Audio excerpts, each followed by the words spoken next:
Hello, everyone, and welcome back to A Theater Near You. I am your host, Chris Randazzo, and joining me tonight is American with no political convictions, Sean Doyle.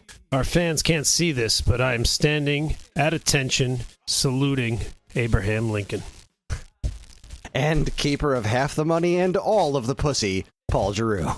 Let's get this straight or I walk. I don't work on January 8th because that's Elvis's birthday.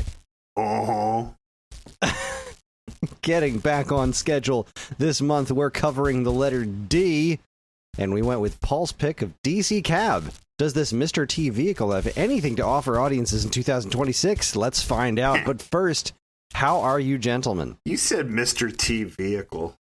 I did. That was funny on more than one level. I owned a Mr. T vehicle when I was like 7. It was a black van, and the guys went inside. But I had like the 8-inch Mr. T and like the 4-inch Murdoch and Face and Hannibal. And I was happy to get them. But then as I grew older than 4, I was like, why are these guys different sizes? Wait, they made Mr. T bigger than the other guys? No. I had gotten an 8-inch Mr. T action figure from a different set with the van for him. But then I got the G.I. Joe size other guys from something or other. So you had like Hannibal, Murdoch, and Face as one action figure set, and then you had like Clubber Lang. Right. And again, I think I got them. I remember playing with them at my house in Pleasantville, which we moved out of when I was 3. But I have a memory of playing with them. And I remember at that time, it was great. I was so happy to have the A-Team. And then I remember being at my parents' big house, the one you all know. And like, so now I'm 4 or 5, and I remember thinking, wait a second, why is he so much bigger? I mean, he was bigger, but like, right to scale, right. Not that much bigger. Right. And at 3, it was all good. But at 5, whoa, what was happening there? My computer did something weird. See, this is exactly why I picked this movie. I was hoping Sean had more Mr. T stories, and lo and behold, he did. Yeah. So I think this was a win. I think we can chalk this up as a win. Oh, when we get to this movie, I'm going to fight both of you, because the little bit, we try not to talk about the movie ahead of time, but the little bit you guys put in the text, I think we're going to have words. Well, I just assume that you don't read your text for at least 3 weeks, so... Yeah, I don't, but I got to almost all of them today, so I'm caught up. I feel like you can't blame me on that one. Yeah, fair. I mean, I have lots to say about this movie, but let's get the other stuff out of the way first. I guess I don't have a ton of movie stuff to talk about since the last time we spoke, right? Saw Mortal Kombat 2. I talked about Mandalorian Grogu, I think. Yeah, we talked about it. Yeah, that was a movie, and it happened. So I think the only thing that I saw in theaters since has been Supergirl, which I thought was pretty fun. I thought it was a good movie, and I liked it, and I don't know why nobody else did. I haven't seen it. I mean, I mean, everything I heard was just kind of like that it was fine. Like it wasn't a bad movie, but there wasn't anything particularly amazing about it. And I think because of that, you know, I was trying to get my family to go see it, and everyone was like, well, we can wait. But, yeah, I mean, I want to see it. It's worth watching. It, you know, it didn't, like, knock my socks off, but I had a real good time. I thought, you know, Millie Alcock was great as Supergirl. Jason Momoa was really good as Lobo. They didn't overuse him. You know, it was effective and had some cool scenes in it. It looked nice. It was, again, well, it wasn't perfect. It wasn't like, holy crap, that movie blew me away. But I had a really good time. I thought it was a fun movie to go out and see in theaters, and I'm glad I did. Is anybody familiar with this Supergirl Woman of Tomorrow comic that it's based on? I am not. I kind of really want to read it now because I feel like a lot of people that were familiar with it were like, they didn't do the comic justice, and like, okay, well, sure, the book's better. That seems to happen a lot, but I'm interested in trying to read it now. Yeah, I don't follow almost any DC stuff as far as comic books. Not that it's bad, it's just there's so much Marvel stuff that I do read that I don't almost ever get around to DC, so maybe it's good, but I haven't read it. Yeah, I mean, I don't read a lot of DC either. I mean, like, I read Batman just because, like, I feel like you can pick up any Batman, and as long as you know sort of a couple of key things, it doesn't matter where you're reading. You can, that's my main problem with comics, is it's like, sometimes I pick something up and I'm like, oh man, I thought I was starting the beginning of this thing, and it turns out I wasn't. Like, what do I do now? Very lost. yeah. That happens to me a lot. I actually haven't read any comics in quite some time. I really fell out of the hobby, which kind of makes me sad because I was enjoying the stuff I was reading, but I just kind of ran out of, I guess, money. And my local comic shop closed too, so like I'd have to find a new place to get books, and it's not like I'm going to have them mail them to me. If you got time to read, I'll just drop off Fun Reads for you. Yeah, that's the other problem. I don't have time to read. Well, and when I do have dropping time off to read, Fun Reads isn't going to help because I got thousands of comic books I can loan you. You can drop off Fun Reads to me, Sean. I'll read them. You live in Philly, god dang it. You can drop them off to me, Sean. You come on. But yeah, Supergirl was a blast, and I'm really glad I liked it. I mean, it was certainly a more worthy movie experience than Mandalorian and Grogu, which was, again, fine, but entirely forgettable. I haven't seen either, and that makes me sad because I did really like... I wasn't as in love with Grogu as everyone else was when Mandalorian came out, but I really did like the show. And Grogu was fine, and the Mandalorian was great. So when I saw they were making a movie, I was like, great. Well, yeah, then you're gonna. I very much enjoyed it. It was a good time, but it was just another episode of the show, basically stretched out, and it didn't move the need. Like, it didn't move anything. Nobody progressed as a character by the end. Like, everyone was pretty much exactly where they were when we started, except Jabba the Hutt's kid. That was he had some character growth. I'm probably okay with that. I enjoyed the hell, especially that first season. That was great. Yeah, I mean, like, it was a solid movie. Again, I'm glad I went to go see it, but I think Supergirl was, as a movie, a bit better and a bit more enjoyable. And it fits in nicely with the Superman. Oh yeah, it does. It was what I liked about it was that it was very much the opposite side of the coin. It's not a colorful movie, and I the one thing I do understand about why it hasn't been performing better is that tonally it is a very strange movie. It is not hopeful and bright and colorful. It's not like dark and edgy. It's just Supergirl as a character is very, very different from Kal-El, which I think works really well, especially because, the scenes that he's in, the difference between the two of them is like the Supergirl that I remember most is the Supergirl from the Justice League cartoon, and then there was the Supergirl TV show where those characters are kind of aspiring to be like Superman, and they are, very nice people and hopeful people, and that's not really what Kara is in this, which makes a lot of sense because she's still really upset about Krypton. Like, her view on everything is so different from Clark's because, he was a baby when this all happened. He doesn't remember Krypton. She remembers it like it was yesterday. And then, of course, the plot of the movie is that Krypto is poisoned, and she has X amount of time to save him. It kind of adds a really, like, I guess, effective clock, because you don't want anything to happen to that dog, even though he's absolutely nuts, especially after watching Superman. He's still a good dog, and you don't want anything to happen to him.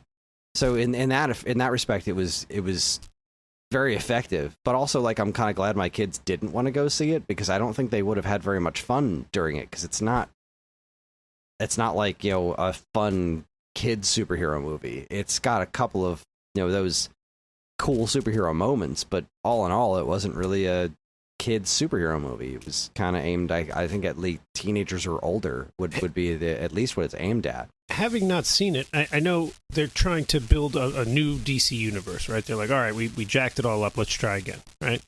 That's fine. I think you need to do what you're describing in order to do it. You can't have the Justice League be 10 copies of Superman with different powers, right? Yeah. You've got to add some depth and some color, and you've got to... Because if you're lazy writing, and I feel like this happened a little bit in some of the prior iterations of DC, like, you just end up with these, again, clones of Superman with different powers, right? You need to give us a darker movie. You need to give us background. You need to build the world a little bit and make us, make it feel better when they all get together later on. I know that first Superman movie, they threw us 2 or 3 characters right away without a lot of background, which is exact opposite of what I'm saying. But I'm hoping they come back and fill some of that in. Yeah, I'm definitely hoping they fill some of that in with some of the other characters. And I know we are going to get more of Guy Gardner in this Lanterns TV show that looks very, again, tonally very different from what we've seen so far. So I like that about this universe thus far. I mean, Lex Luthor from Superman was in the second season of friggin' Peacemaker. Okay. Oh yeah, Couldn't be he more was. tonally different than Superman, but that was kind of similar to what happened in the beginning of the MCU. Like, Thor felt very different from Iron Man, felt very different from Incredible Hulk, and when they all came together, it kind of had that more of that spark to it because they were so different, but they found a way to make them all fit together. And of course, the novelty of all these characters coming together has been done to death. Like, multiverse crossovers are just so ubiquitous now. It's not like throwing a bunch of different characters from different universes in the same place has the same kind of novelty to it. So I'm curious where they're building, like how this universe is really going to build together. And I hope it continues to be successful enough to justify itself, and that whoever buys Warner Brothers next doesn't shut the whole thing down because it's not making all of the money. Because they just announced, I think yesterday or today, that what the heck's that kid's name? Sholo something, I can't remember his last name, but the kid who was in Cobra Kai, he's reprising his role as Blue Beetle in the next Superman movie. And I never saw Blue Beetle. Again, I heard it was pretty decent, but I never got around to seeing it because it was kind of part of the previous DC universe. And then James Gunn was like, no, this is actually going to have a part in the new universe that I'm building. And then, the movie came out and everyone was like, there's no fucking way. That's nonsense. He was just trying to get people to go see that movie, just like that Flash movie. And I thought the Flash was fucking terrible. And I didn't bother seeing Blue Beetle, but now I think I'm going to go back and watch Blue Beetle because he's going to be in the next Superman. So, I don't know. Looks cool. I've always liked the character of Blue Beetle, too, so that should be fun. Well, but yeah, Supergirl was a hoot. I think James Gunn is trying to take what worked from the other thing and not necessarily throw it away.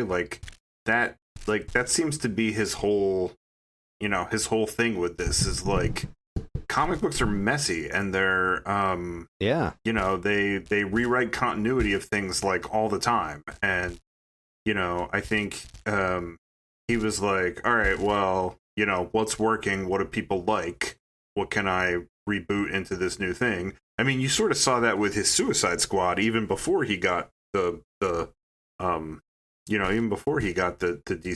that he was like, all right, I'll take some of these people and I'll take some new people and I'll do a fake out thing where we kill half of them off and but the stuff that worked, like Harley Quinn and stuff, he was like, all right, I'm going to keep that, And then he even did that with the Peacemaker show, he just redid the ending. Yeah. When season 1 ended, it had Justice League people, and then when season 2 began, he did the same scene, but with what were they called? Justice Society, the Justice Gang, the Justice Gang. So, and that worked. That I'm good with it. I'm actually good with kind of how messy this all is. Again, I still feel the way that I felt that I wished that Superman movie we got was the second one. I feel like it would have been nicer to see more of that origin story, even though we've all seen Superman's origin a bunch. My kids haven't, so yeah, I'm okay with there being that origin story. But regardless, Supergirl was a hoot. I guess I gotta. I don't think we talked about this. Did we talk about Masters of the Universe last time? I don't think we did. I know I definitely haven't talked about it with Sean because he wasn't here for the last episode. Did you guys see that one? I saw it. God dang it. Did you not see it? No. Son of a bitch. Let me tell you what I saw. Let me jump in here, and then you guys can talk about Masters of the Universe. You can spoil it. It's fine. But let me tell you how this went. First of all, I missed the last podcast for anyone listening in continuity here. Continuity? In order. So yeah, I was in Scotland where I got engaged. So hooray to me. And Congratulations. Congrats. You missed our podcast for that. for that, really way to phone in the commitment here. So Priorities, Jesus. So the only movie, so I've been busy. I was planning a trip for 14 people to Ireland and engaging and celebrating and coming back and dealing with stuff. So it's been busy. We did make time, me and my fiance, to go to a movie. Is it weird to And say it was- that? I don't know. I just feel like I should probably take advantage of it because it's not going to last very long, right? I just always thought it was a weird word. Like, you know, I never had a hard time saying girlfriend. I never had a hard time saying wife. Like fiance, I just thought was a weird word. But anyway, sorry, go on. but also takes a in minute the to scheme get of things, used you're to not it. saying it for very long. In the scheme Right, of your right. life. So why get comfortable with it? Yeah. You don't have to fiance it very long.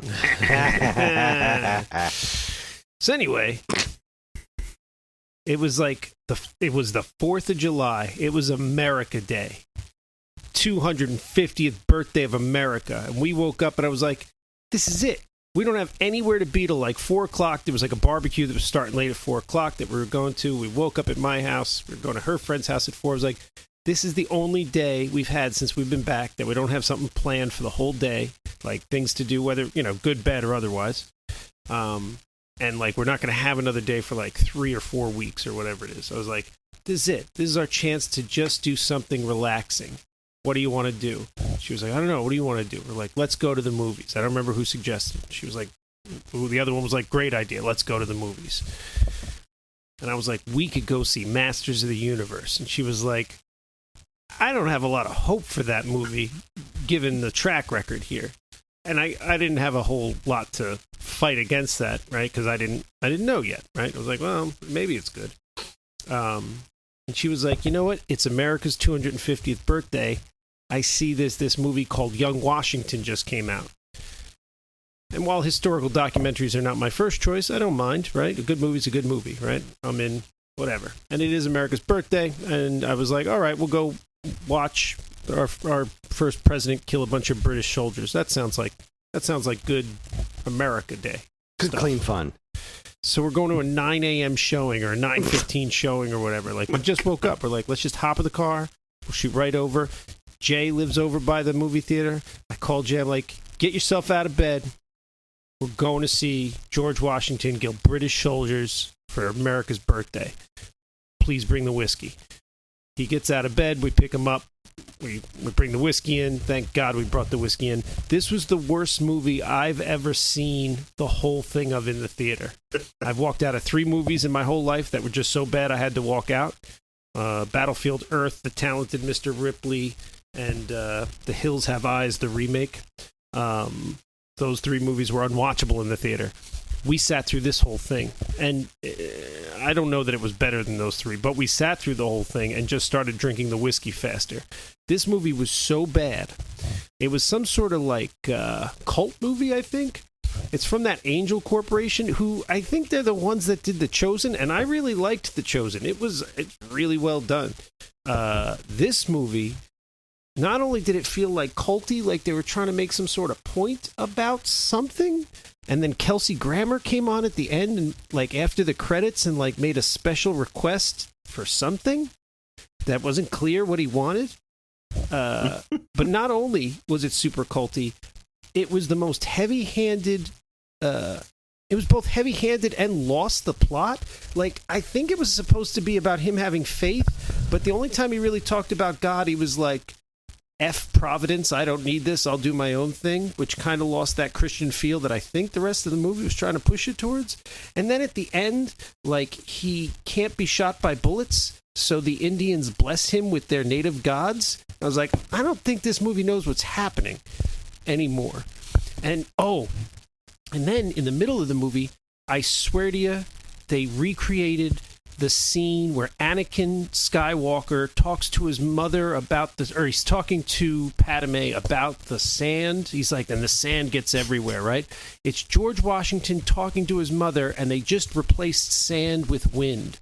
And Jay called it as he was walking out there. He was like, is he about to start talking to his mother about how he hates the wind, and then he went into this whole big long dialogue about how he's given up and this and that and the other thing, and because of the wind gets everywhere. And I was like, holy hell, it is. It was the worst movie. She doesn't get to pick a movie for like the next 10 movies. So we will be going to see Masters of the Universe and whatever nonsense I want to see after that, because there's no way any movie is going to be worse than that. Horrific. I'm glad you watched this Mr. Washington movie before you watched DC Cab. That's good. Feels like... Oh, she said when we got to the end of DC Cab, she was not a fan, but she said this was admittedly 10 times the movie that Young Washington was. It also sounds like this Mr. Washington thing made up a lot of stuff. Wouldn't it be funny if that movie had Gwildor in it and the Masters of the Universe movie Chris and I saw?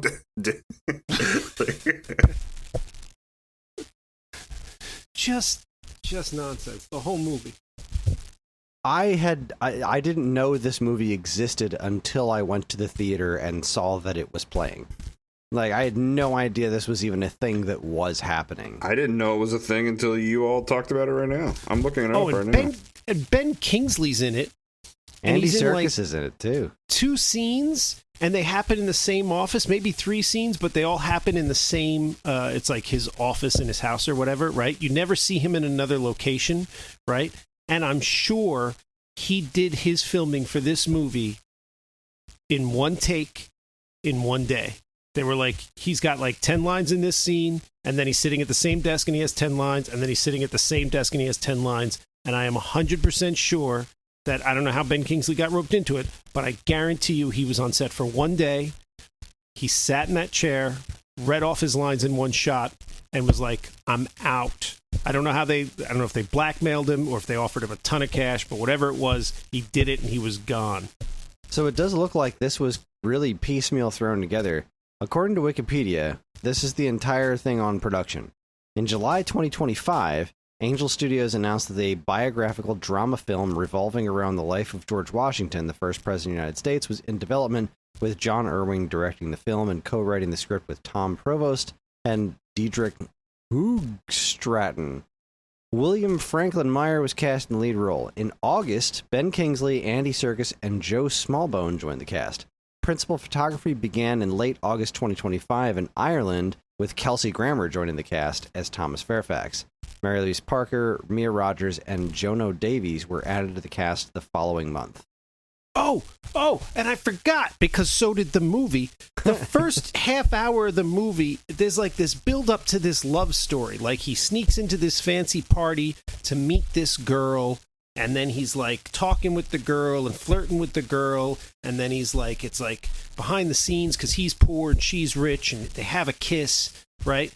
And that goes on for like the first half hour of the movie, and it's a plot line. It's an important plot line.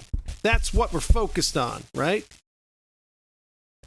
And then he comes back after his first battle that he did terrible at about a half hour point, maybe 40 minutes, and he walks in and she's engaged. And then he just like, okay, and he walks out and we never hear about her again. Like, just dropped the thread entirely, like, with no real reason why it happened. Like, it's not like we then see him get with Martha or whatever, right?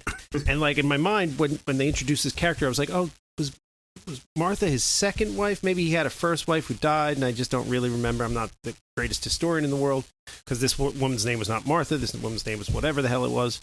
And I was like, oh, well, maybe that's what's happening here. No, they just, a half hour of building up this romance that then just, nope, never mind. And no reason why it was there. It wasn't even like a pivotal moment. Like, he went home and complained about how he got people killed. Fine. It wasn't really about, nothing was about the girl. Like, I don't know. The movie forgot about the plot. And so did I. The more you explain this, so it makes me think of two things. So one of the things, have you guys ever seen The Righteous Gemstones? Yeah. No.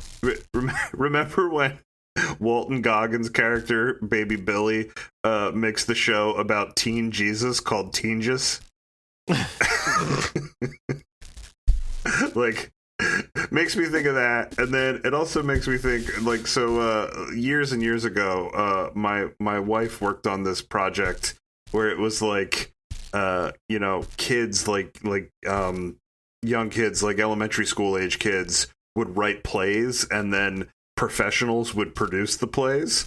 And this one kid, like, they had to put a historical character in it, and this one kid wrote a play about Abraham Lincoln, but like it was in no way accurate. So like he wrote about Lincoln and his wife, and he named the wife Linda, and like the director had Lincoln and Linda, and they were both like tall people with big stovetop pipe hats, like sitting at the table.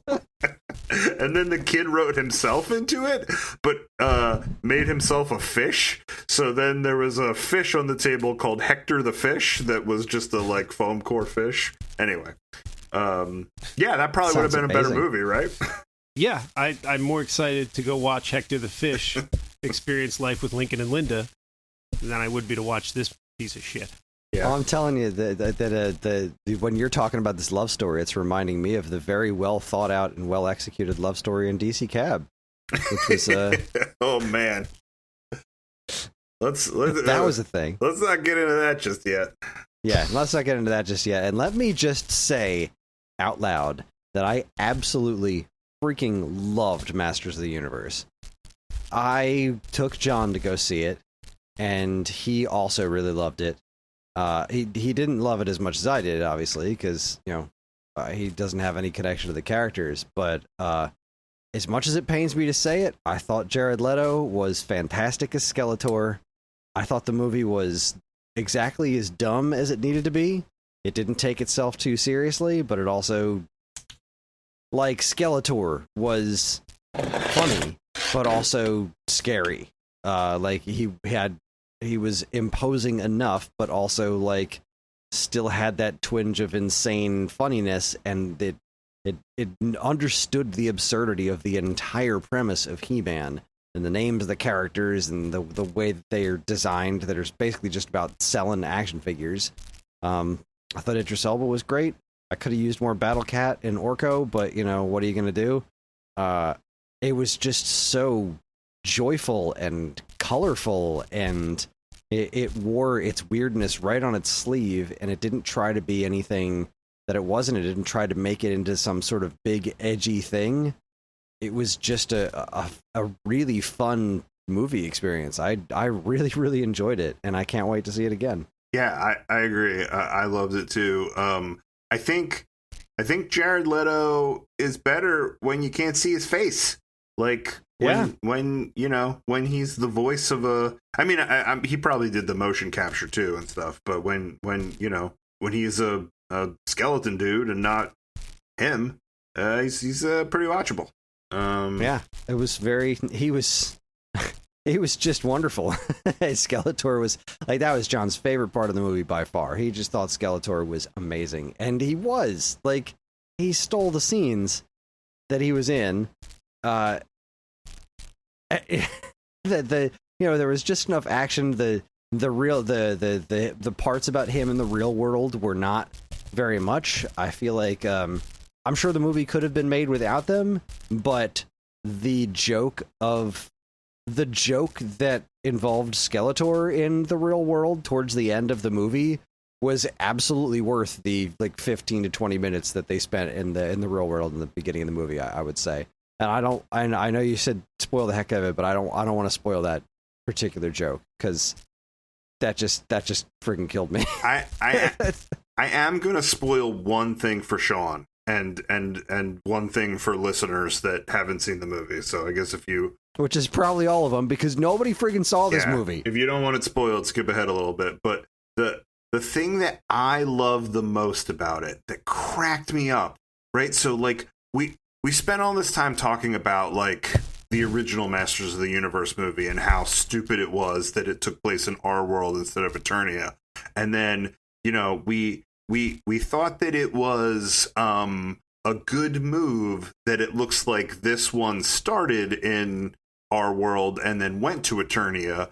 But then, we were all a little bit like I'm a little worried that it involves Earth at all, right? But like one of the things that was so cool about it is because Prince Adam grew up in our world and had to return to Eternia, like, he could be a little bit of the everyman when he got back there, the little bit of like our sensibility, and bring like earth and earth sarcasm and stuff to the story, which I thought was great.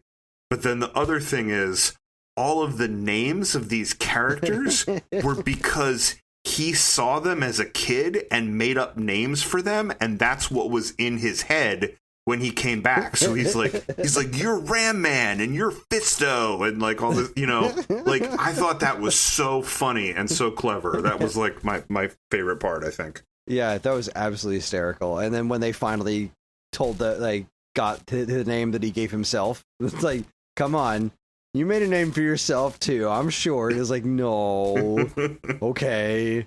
It was He-Man, and everyone starts laughing because it's such a ridiculous name. It's completely ridiculous. Yeah. But oh boy, when Orko showed up at the end, I was like, there he is. Look. I love Orko, and I really love what they did with Orko in that Kevin Smith series that went on Netflix a few years ago. I loved all that stuff, but this was a really great way of throwing Orko in the movie. And they teased She-Ra, which, come on, that keep them coming. And it seems to be that's what Amazon's plan is. Like, they didn't seem to really care too much that this movie didn't perform super well, which, fine, good. Just keep this going, because it's one of those things that I feel like the more people see it, the more fun they're going to realize that this is, because it didn't do anything it didn't need to do. It was exactly as goofy as it needed to be, and I left that theater smiling ear to ear. Like, I felt like a kid watching that movie. It was so fun.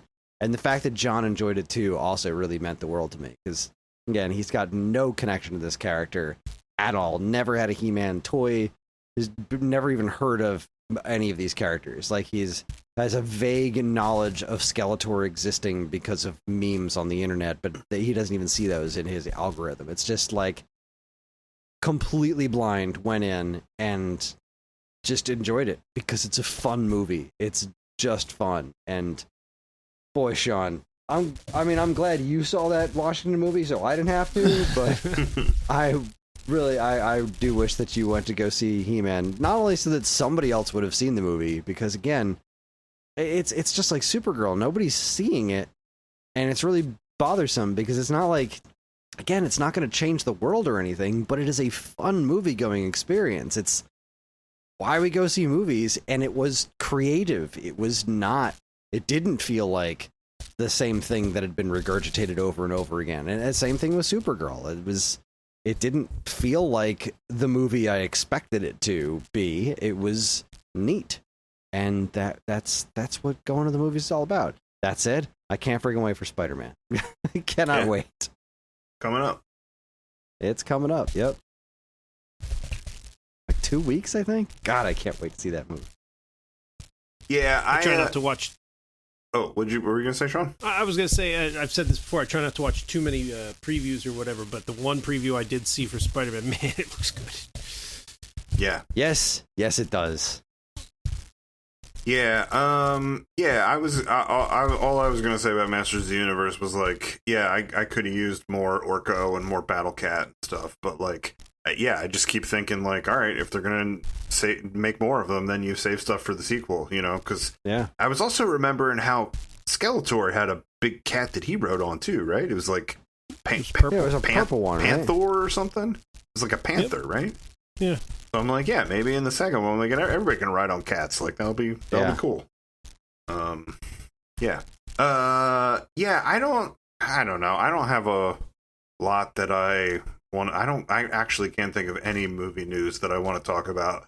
The one thing that I did have in my head to talk about, it was a TV show I watched, and it goes to show how long it's been since we all recorded together, because like, I feel like I started this TV show a while ago. So like, I was watching it as it came out, and it's been concluded for a couple weeks now. So like, I feel like it's been a while since we all talked.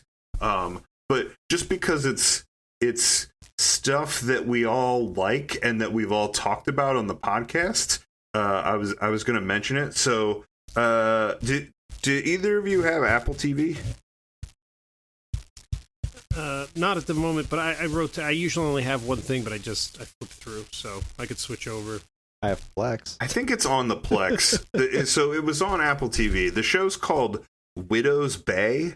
And it was like, it kind of reminds me a little bit of like a Stephen King, like horror movie kind of thing, you know, cause it takes place in this, town off the coast of Maine. It's like an island off the coast of Maine. And it's like, you know, like creepy, weird things and stuff like that. But also it's like really funny. Like all of the characters are like sort of weird locally types. And so like, yeah, there's scary things that happen, but then it's sort of like punctuated with like funny comedy with the way that the characters respond to it.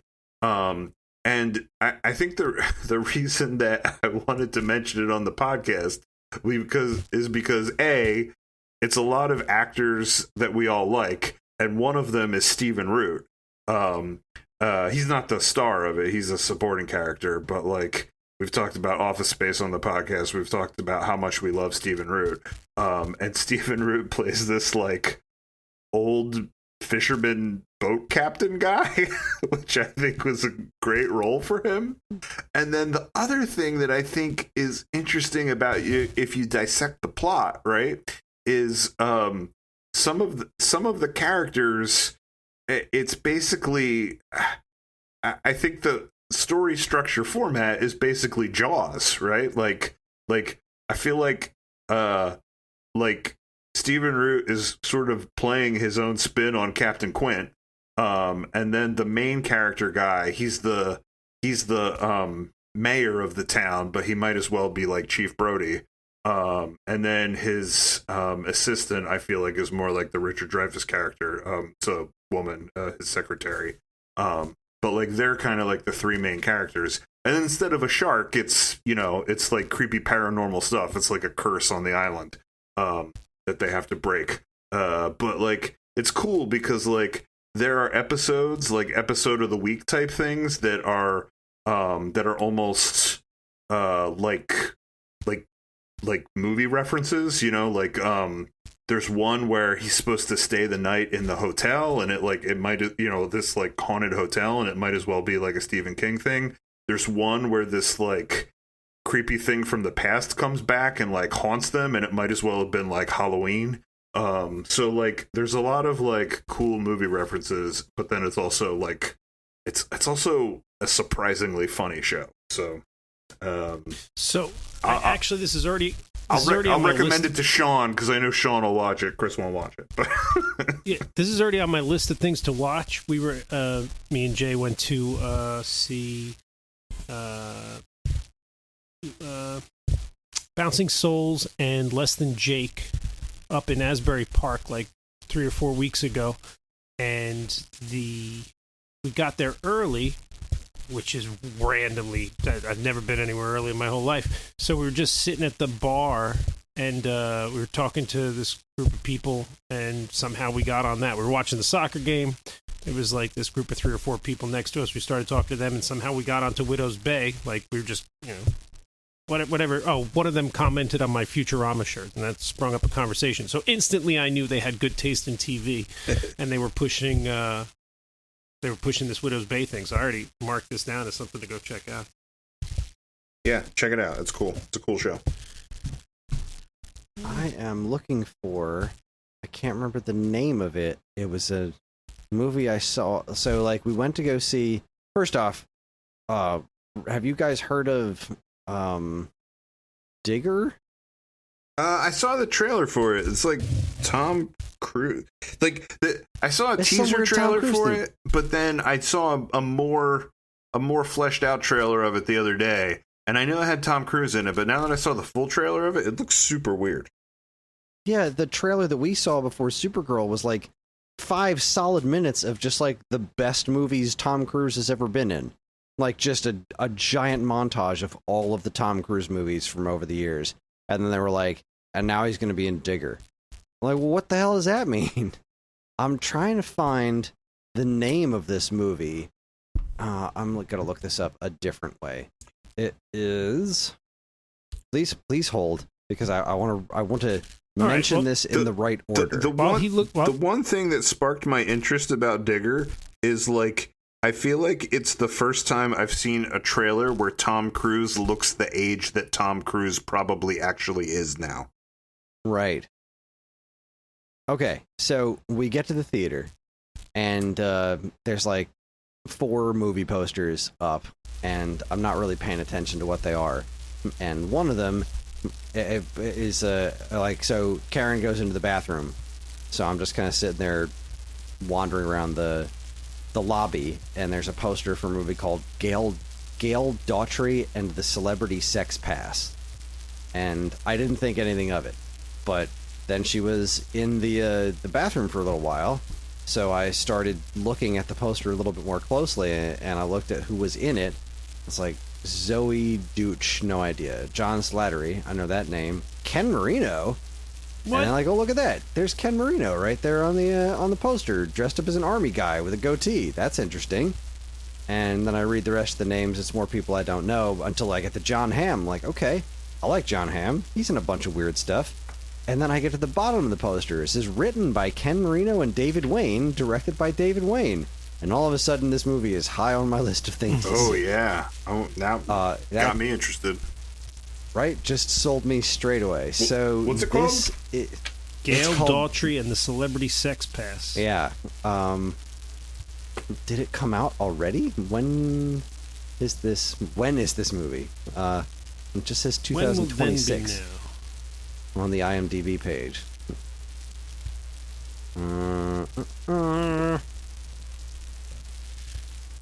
I can't seem to find an actual release date for this on the IMDb page. Okay.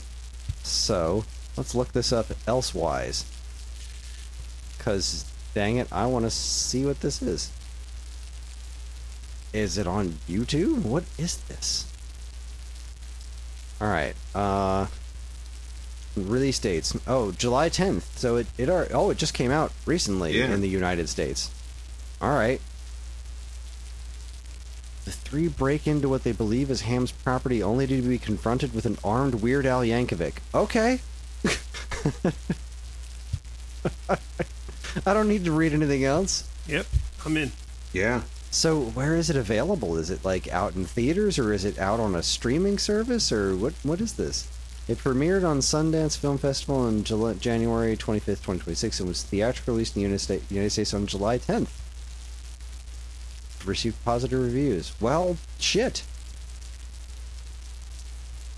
Oh, I guess I got to get my. It's at a theater near me. It's at the Bourse Theater in Philadelphia, in Old City. Today. All right. Yeah, it'll be there tomorrow, Friday, Saturday. Yeah, there's 3 showings on Saturday. Fantastic. Guys want to come see it? I'm gonna try to find a way to get my ass out there to see it. Well, I'm gonna be in your neck of the woods for Nate's party thing. What was that? Next week? Yeah, that's not this weekend, but next weekend. Gotcha, that's coming up. A week from Saturday.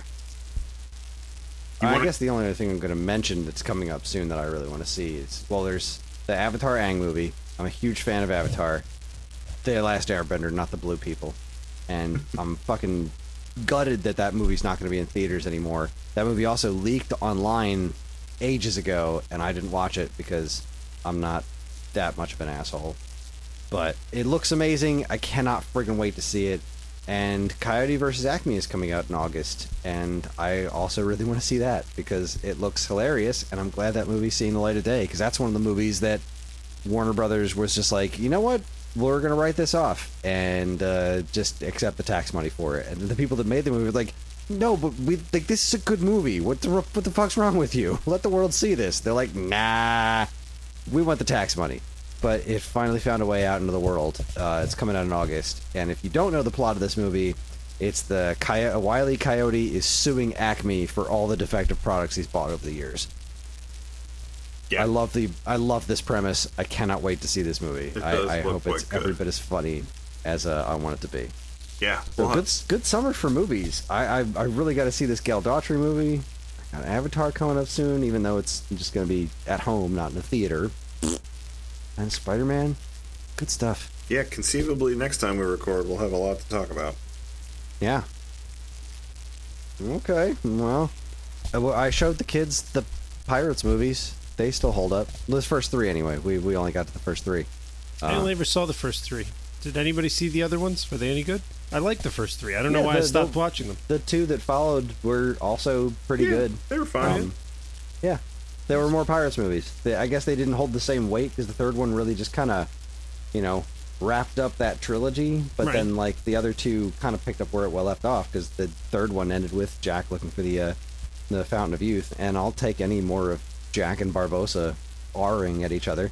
As I so- recall, the fifth and last one, which it feels like it's weird to end on movie 5, but whatever. Yeah. The fifth and last one, even though they weren't big parts, like all of the core cast came back. Orlando Bloom and what's her face, Keira Knightley. Like it was essentially like everybody got a curtain call. Right. Yeah. I feel like that wasn't the intention to end it on the fifth movie, but,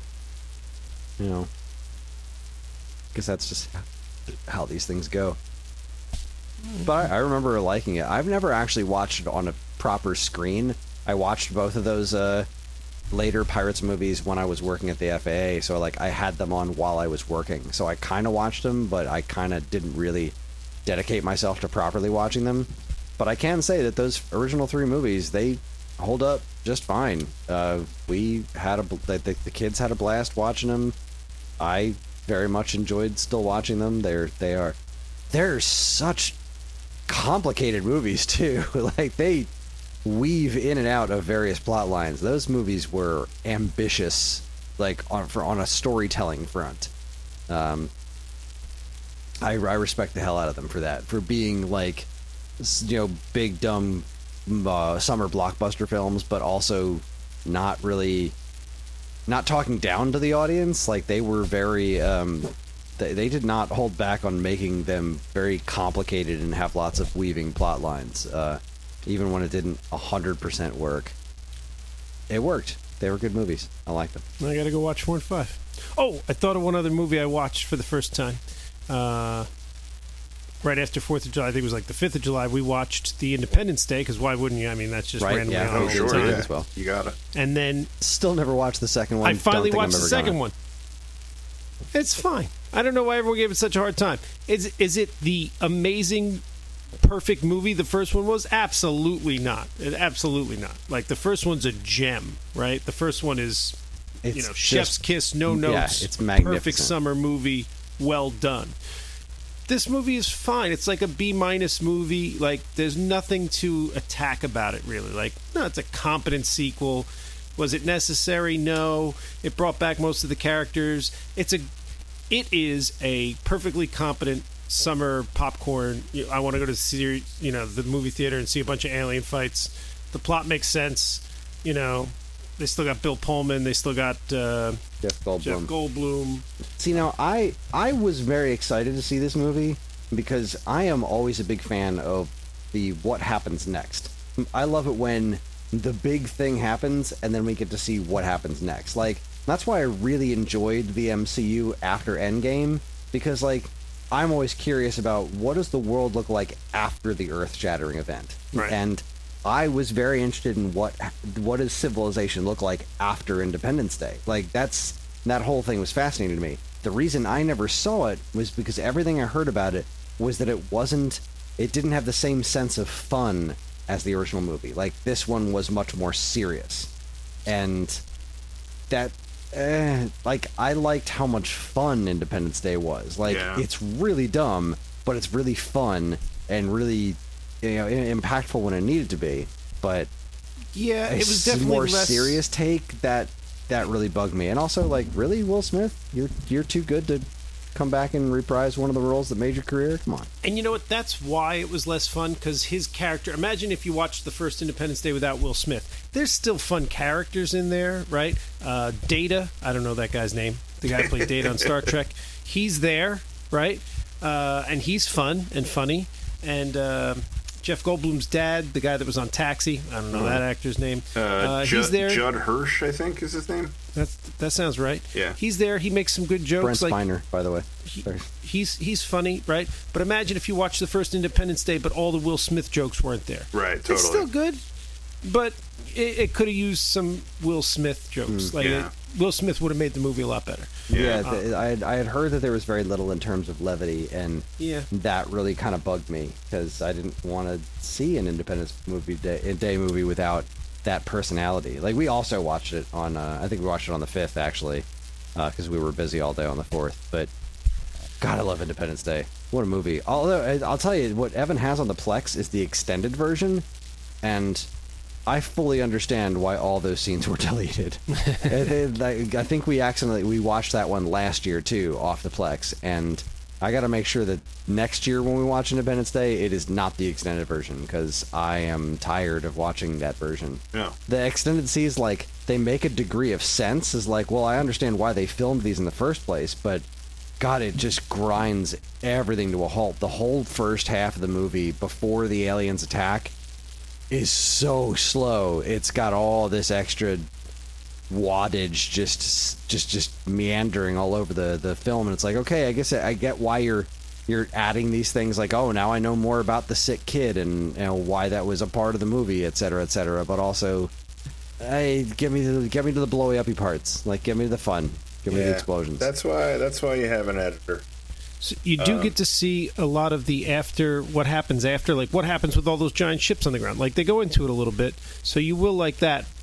But you saying you're excited to see it, that's a mistake. I think that's probably why this got trashed. There was probably a bunch of people that were really excited to see it, and then they went and they were like, meh.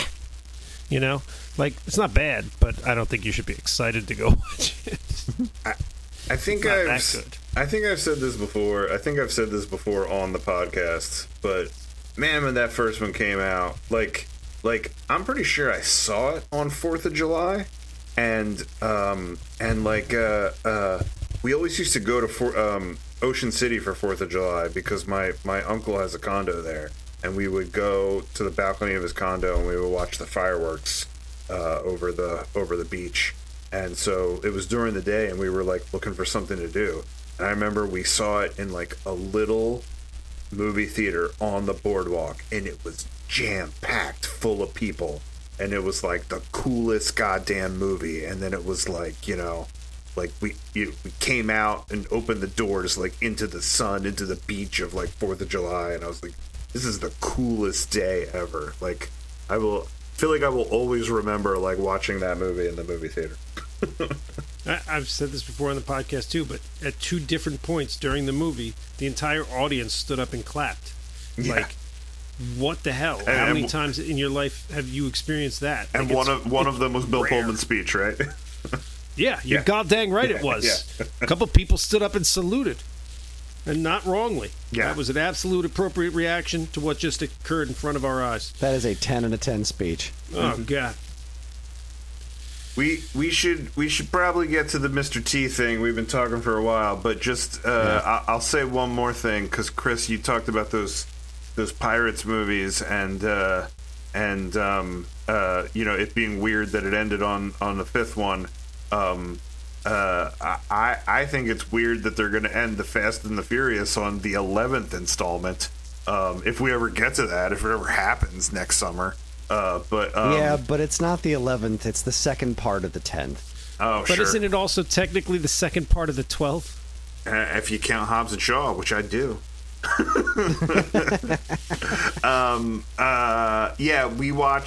We just watched all of them with Nate. We showed Nate all of them, so we watched The Family as a family, and it was pretty cool. Nate loved the Roman Pierce character, the character that Tyrese plays. That guy was his favorite, and like he couldn't wait to see what kind of jokes he made in each movie. So Yeah, Nate got a kick out of these movies. I have forgotten almost everything about all of those movies. Well, we'll have to watch them all again before we go see the 11th one, or the 10th one, part 2. We sure will. Okay, let's get to work. DC Cab was released in theaters on December 16th, 1983, and was distributed by Universal Pictures. It was written and directed by Joel Schumacher, whose other works vary wildly in quality, from Falling Down and A Time to Kill to The Wiz and Batman and Robin. The movie stars Adam Baldwin, Charlie Barnett, Irene Cara, Ann DeSalvo, Max Gale, Mr. T, Jose Perez, Paul Rodriguez, and Gary Busey, and I'm pretty sure Bill Maher was in there too. It tells the story, and I'm using the phrase, quote, tells a story very loosely, of a group of racist, sexual, deviant cab drivers who reluctantly purchase joint ownership of a cab company with money they got from a lost violin and stop a kidnapping with the power of friendship. Me, Karen, and Greg watched it via nefarious means, and, yeah. Bill Maher just got accepted into like some honors at the Kennedy Center like last night, and I can only assume, because it was on NPR this morning while I was driving to work, they were talking to him about it. I can only assume that during his acceptance speech he brought up this film. Because it was at the Kennedy Center? Well, it was Kennedy Center Honors or something like that. I just assume it's a big part of Bill Maher's life, and when he gets an award, he looks back and he says, "What got me here?" Oh, I thought you were saying because it was in D.C. that he would need to mention DC Cab. Oh, yeah. God. Sorry, wait. I have something to say about that. I feel like the fact that this was DC Cab, like that it took place in Washington D.C., had no bearing on what the movie was. Like, Agreed. It was it was a city. It was in the early '80s. I feel like most cities were pretty scuzzy. Like, could have been New York Cab, could have been Philly, could have been Baltimore Cab. That, like, the way the as scuzzy as it was, it could have been like Baltimore Cab Company if you wanted to really punch the like grossness of it.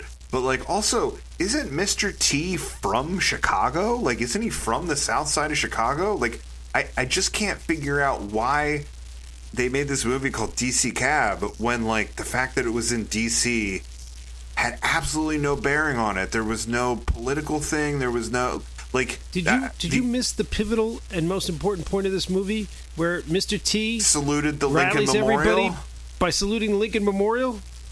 Yeah, that could have been any... Like, that...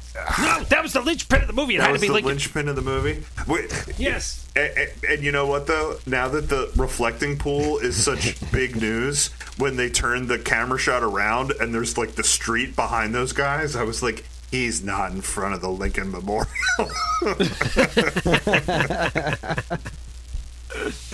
Can I also just say, right off the bat, that this movie is billed, if you look at any of the promotional materials, this is billed as a Mr. T movie. This is not a Mr. T movie. It is a movie with Mr. T in it. Mr. T he is was a supporting barely character at best. Yeah. Yeah. And young Adam Baldwin was the main character. I didn't see that coming. That was in weird. Independence Day. Full circle. Yes, there it is. Yeah, he was in Independence Day. I didn't know that Adam Baldwin had a sort of like gross conservative, like I know him from, Firefly and from Chuck. Like I've always kind of liked him because there's things that he's in that I like, but like I'm told that he's got some like gross political viewpoints. Yeah, I am also of that understanding. That yeah. What about the Barbarian Brothers? Did they have gross political viewpoints? Because they were in this too. They sure were. This was a vehicle for them. It was a vehicle for Mr. T, for the Barbarian Brothers. They were just like, who? Bill Maher? They were like, what do we do with Bill Maher? I know. Let's stick him in the movie. What movie? This movie. Marsha Warfield. I loved this movie. You guys somehow missed the whole thing. This was a madcap, fun experience comedy where they just grabbed a bunch of fun 1980s actors. Was there a star of the movie? Maybe it was Adam Baldwin. But I feel like half the time there was no star of the movie. There was just also no point. No, there was no point. That's and the there were point also of the no 80s. jokes. Oh my God. What's the funny part? What jokes are you talking about? What was funny in this movie? Oh, I am so glad that you like this movie, Sean. I'm so glad Nick because Nolte. because listen, Or not Nick Nolte, Gary Busey. Listen, Sorry. Listen. When I watched it 2 nights ago, I did not like it. And in the 48 hours since I watched it, I have softened on it quite a bit. And I think where I'm going to come down is going to be halfway between you and Chris, because like there was some things in this movie that I genuinely laughed out loud hard at. Like there was a handful of things. There was a lot of things that I thought were stupid and that I have a list that I want to go through, but there was a lot of things that I thought were quite funny. And if the movie had been all the things that I thought were funny, I think this could have been, like, in different hands, I think this movie could have been kind of a masterpiece. And you know what? I was thinking the same thing towards the end of it. I was thinking to myself, you know what this movie really needs? This movie needed them to do this movie, and then for somebody to stop and watch it and go, well, why don't we do this, guys? Why don't we expand on this and fix this and write this a little better and add a joke here and punch up the dialogue a little bit? Like, this seemed like a really solid first effort for something that could have been brilliant. Like, it had all the right pieces, in my opinion, and I liked the chaotic plot twists. And when I say twists, I mean just complete abandonment of one plot to move on to a second, to abandon that, to move on to a third, to somehow at the end some other random shit is happening. Like, that part I liked. I was like, this, breakneck speed, we're just going to change direction. But yes, it needed somebody to go through the screenplay and punch up the dialogue quite a bit. They had good, solid comedic actors, and they had jokes that could have landed better. So I'm not saying there wasn't a lot of room for improvement. There certainly was. But man, I watched this movie and I felt the bones, and I was like, and I'm not just saying this. I know Chris is like, this is a stupid movie. I get that. I know. But I watched this movie and I saw the bones of what could have been a 1980s classic. And I was beyond suspension of disbelief. I was on to suspension of watching what was actually in front of me and going with what, man, Joel Schumacher was like, I know I almost have this. I'm so close. It's like right here. We're right in the sweet spot, and like, I don't know, I can enjoy those bones even though they didn't quite flesh it out all the way. I couldn't agree more. I couldn't agree more. That this could have, like, that the general premise of a group of lunatic cab people find a way to work together, and then there's a crazy kidnapping plot, and they buy the business. And I don't disagree that the bones of an bona fide 80s classic are in there. I'm saying the movie that was on screen was boring, annoying, offensive, but I mean, it was the 80s. Sure. And just generally tough to watch. Me, Greg, and Karen hated this movie. We're just like, what the hell is happening right now? Like, and the people, like, it's like Schumacher had ideas of scenes that he thought would be fun, and then didn't make any effort to stitch them together. It's like, okay, and now there's going to be a scene where this guy comes home and sees the guy, his wife's cheating on him or something. Like, there was just these sequences of things that he wanted to do, and he just kind of wrapped them up into this with no real purpose. But, like, yes, there was absolutely potential in this movie. There's no question. Like, when I saw just the kind of basic notion of, like, first off, the movie starts with them all, like, wearing it starts with the undershot of the cab, and I thought, like, is this movie in space? And then it's like creepy serial killer masks chasing after a guy, and then, like, that just goes away. Like, what the fuck was that? Yeah, Where they all, like, clearly they were all playing a prank on the guy, and then, like, Gary Busey pulled out a mask later in the movie, But like, what the hell was that? I think that What was it they again? explain it at some point. I think that that it was some kind of like hazing ritual or something that they do with the cabbies. I mean, look, I'm glad we're starting at the beginning. I think this is all case in point of like what my feeling is about this movie, right? Because yes, it starts with an undershot of a car, and I think that, you know, the first shot happened, and I immediately was like, oh, cool, I'm in. I'm gonna like this, because I thought this is where the sensibilities of the humor was gonna be, right? Like that shot from under the car. That's Star Wars. That's the way that Star Wars starts, right? You know, and like. And so it feels like Spaceballs. Yeah, the humor feels like Spaceballs. Right. You know, so I'm like, oh, great. Like, this is the comedy we're gonna get. This like partial parody, you know, kind of vibe to this movie. And then we got this thing with these lunatics chasing him in the Halloween masks, and it was just perplexing. Like There was a lot of things in this movie that I was perplexed by, and that scene was one of them. And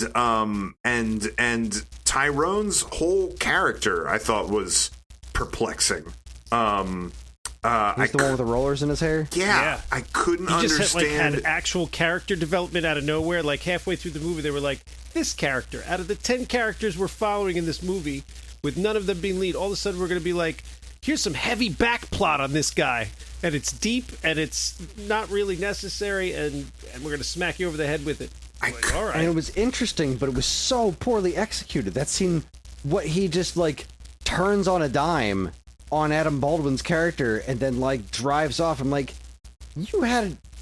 that is actually kind of interesting. His whole thing of like why he wears a wig with rollers in it, like he pretend he's crazy so people like treat him a certain way. Like there was an interesting thing to that, but it was so astoundingly poorly executed.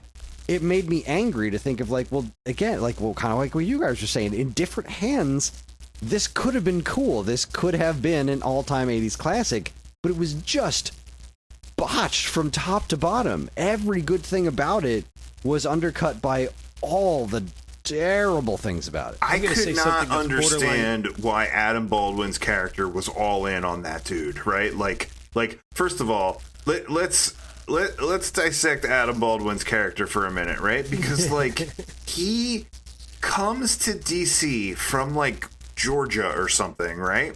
And you know, he's like, I'm gonna get my start in this cab company, right? Like this dude that owns this cab company was in Vietnam with my dad, and like I have a way in on this, and like this is how I'm gonna get my start, right?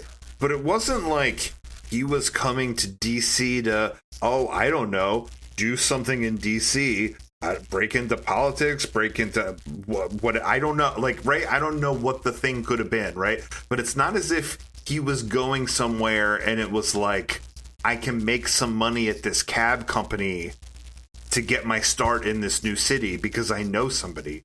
It was like, I want to be a cabbie. Like, this is my dream. My dream is to drive a shitty cab. Yeah. You know. And he's like polishing this. When he first gets the cab, and like he's all excited to get into the cab, and he's got this rag, and he's polishing this filthy, rusted, like the rag could not do anything to that. Like, why is he rubbing this turd with a rag? Well, sorry, go on. And the whole first third of the movie is like sort of him trying to break into this cab company, right? And like, you know, meeting all these weird characters and being like, can I do a ride along with you? Can I ride with you today? Can I learn about this and ride with you? Look, I don't want to undercut the like what it takes to be a cab driver, right? There's a lot of jobs that I am not qualified for, right? And like I can't go like, well, that's an easy thing. Anybody could do that, because like I don't know what it takes, right? Like I think a lot. I think that a lot about like a SEPTA bus driver or something, right? Like it's not just being able to drive a bus and like get around the city, right? You kind of gotta be like a little bit of a police officer, and you gotta like handle weird stuff or whatever. So look, there's a lot of jobs that I can't do, but I imagine with a cab driver, like we can all drive a car, right? I think that's 70% of the job. I think Uber has proved your point. Yeah. We can all be a cab driver. Yeah, like I don't think he needs to go on all these ride-alongs to learn how to do the job. Like I think he needs to go on one or two and learn his way around the city, and then like get going, right? And so then, so like he keeps trying to learn the ropes and all this stuff like that, and they kind of make this weird dynamic between him and Tyrone. And I could not understand it. I could not understand why we were supposed to be all in on that relationship. I sort of have a theory, which I'm going to get to in a minute. But yeah, that whole thing was like really perplexing. And then there was the thing about the violin, which I also want to circle back to, and that like there was reward money and whatever, and that and then. Ultimately, they don't use the reward money for the cab company.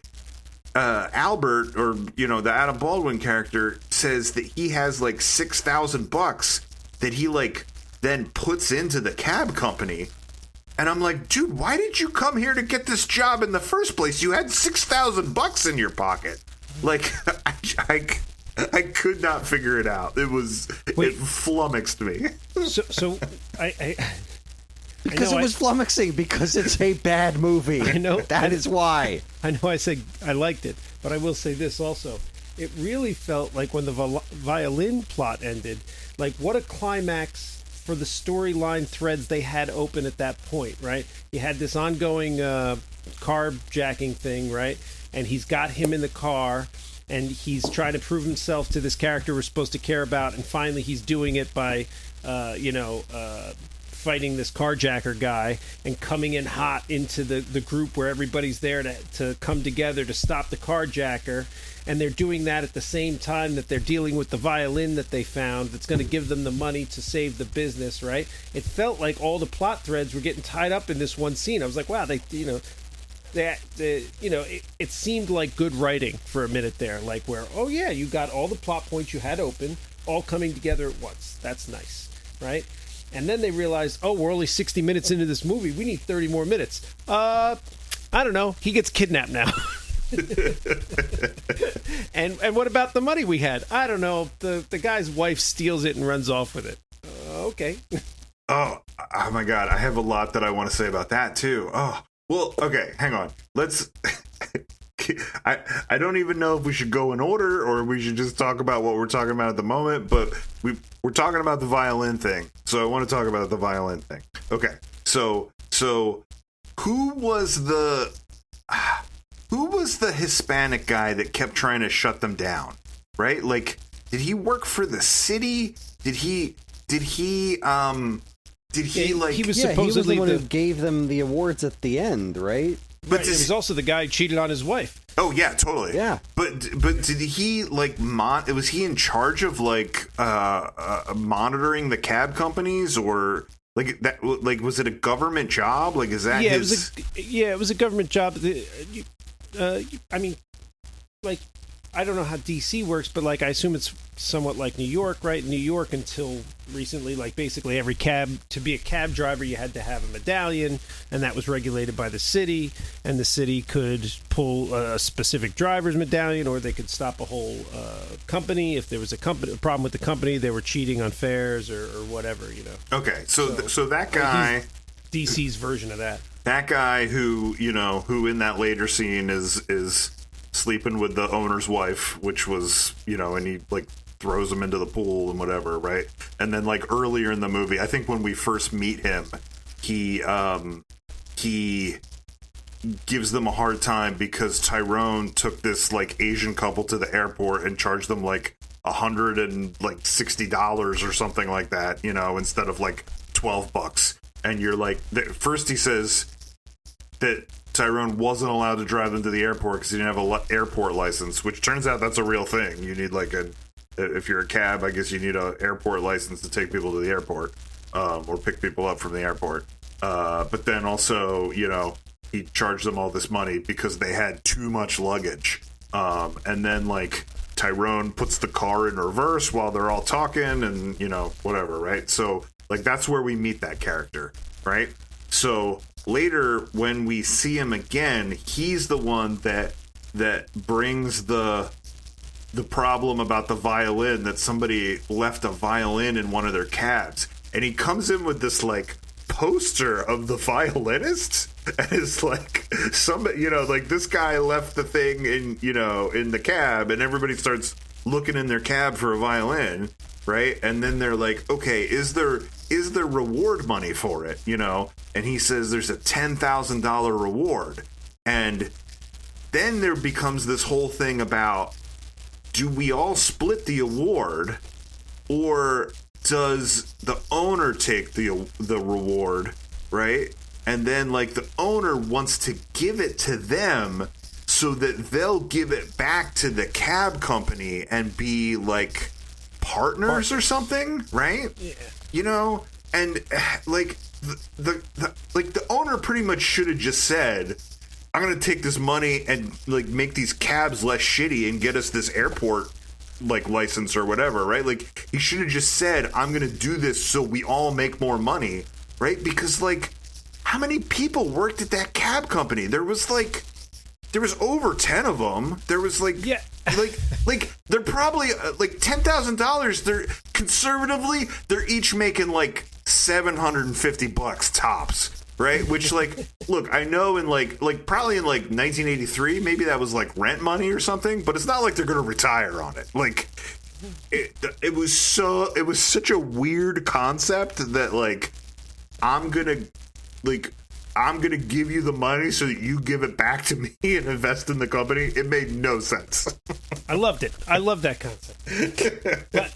But the one thing I'll jump in with here is, for some reason, the wife yells at him, you can't give this money to... And now this is what she says, okay? Right? She goes, you can't give this money to the Eight Stooges. The Eight Stooges. Okay. So she's making a Three Stooges reference, but there's more than three of them, so she calls it eight, which would be fine. Not a brilliant line, but actually kind of flows, like that sounds like the way people talk. There was at least 15 of them, I feel like. There was at least 10 drivers. Yeah. So even if you're not counting the secretary and Adam, who wasn't a driver yet, because at that point I was like, 8. There's way more characters than that. And I did the math. Even if you're not counting the owner or Adam, who's new, again, even if you're not counting Mr. Rhythm, who I'm not clear whether or not he was a cab driver or just I don't think he was. I think he just hung out there. He was just there. Even if you're not counting them, there was at least 10 drivers. All right, wait, pause a second. The Barbarian brothers, they seem to drive a cab together. Were they, like, for the purposes of the business, were they like one dude? I think they were one, yes. Okay. I think they only count as one cab. Yeah. It still doesn't get you there. There's still too many. So, like, why is she saying the Eight Stooges? What also, what draft of the script did she have where there was only 8 characters? What was the wife's name? It was like Myrna or something? Yeah. Okay, what was Myrna a stone cold villain, or was she like the hero of the movie? Because I'm not sure I wasn't on Myrna's side. Like, she would get home, he had drank all the beers, she's like, all I want is a goddamn beer, then there's this money thing, and he wants to give the money to them so they'll give it back, and she's like, what the F? And then she like kicks him out. And then she was like sleeping with that other dude. That wasn't great. But up until that point, I was like, right. maybe Myrna's the hero of the story. Right. You can kind of see Myrna's point, right? She is kind of a bitch to him, but he doesn't leave her a beer, so I kind of get that, right? We're breaking even on that deal. But then once she was cheating on the guy, and I'm reading way too much into this script. This guy, I'm assuming she was. You're also talking about her husband that lights the fireplace with a flamethrower. Like, yeah, he's not exactly. He's equal parts awesome and not exactly a catch. yeah, Right. I'm not sure I'm not with Myrna. He's Right. definitely not husband of the year material. No, but I kind of like that he likes.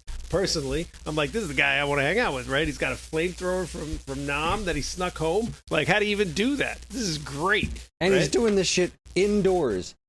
I don't know a lot about Indoors. flamethrowers, but I feel like I know enough to know that much like grilling, you don't want to do it in an enclosed area. Look, she probably knew what she was signing up for when she married him. Oh, but I read way too much into the script, and I think because she kept going out earlier and then she would come back and the beer would be gone, right? I think she was already cheating on him. So fuck her. That's how I feel about that. All right. So I'm back on his side. And then You really got to wonder, though, like, did she know what she was signing up for? Like, can you really know somebody enough to know for sure that they're not going to? Like, not going to use does a your flamethrower? fiance know enough to know that you're not going to use a flamethrower to light the stove? I think she knows enough to know that if I get my hands on a flamethrower, I'm absolutely going to insist that we put in a fireplace so that I can use it inside. And I loved how there was like a big scorch mark above the fireplace. Yeah, this was not the first time. Yeah, no. This was how he lights that. Yeah, look, You know, that scene specifically felt like Animal House to me, right? So the whole movie kind of feels like if they had polished it, it would have been Animal House. When you go back and watch Animal House, it's a classic.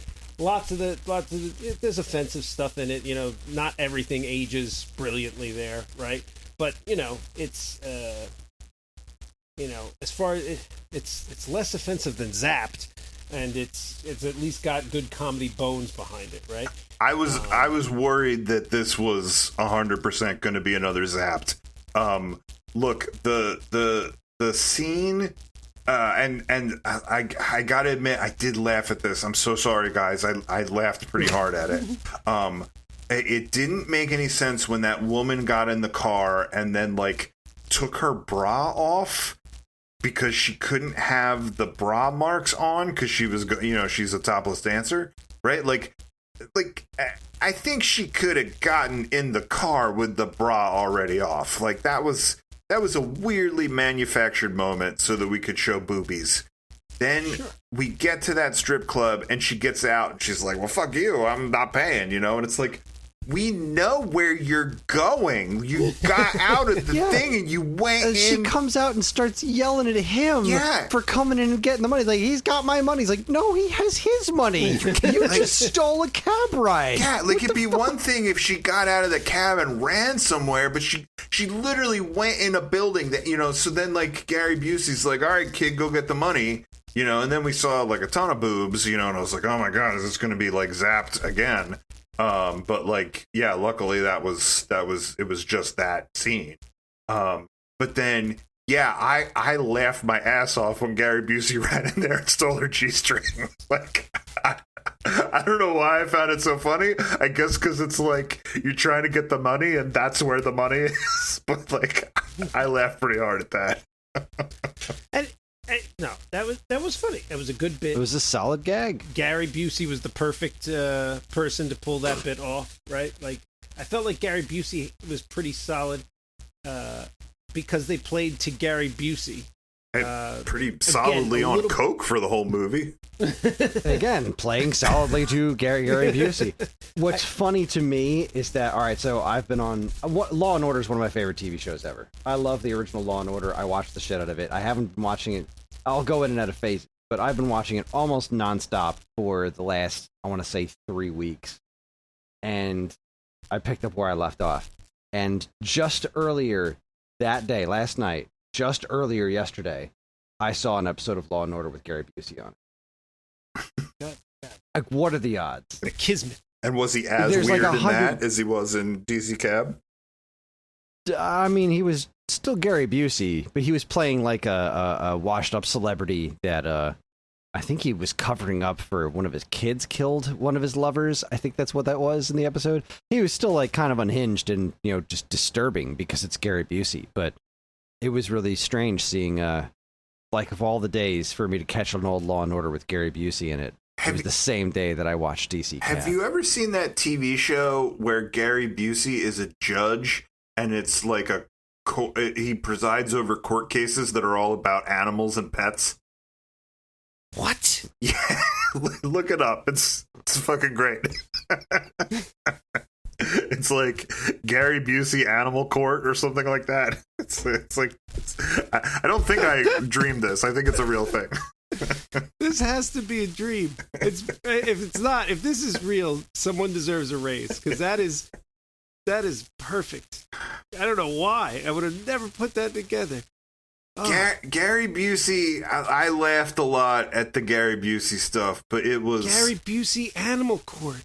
It was a God. It was a mess. Like look, I at one point Gary Busey Pet Judge from 2020. Oh yeah.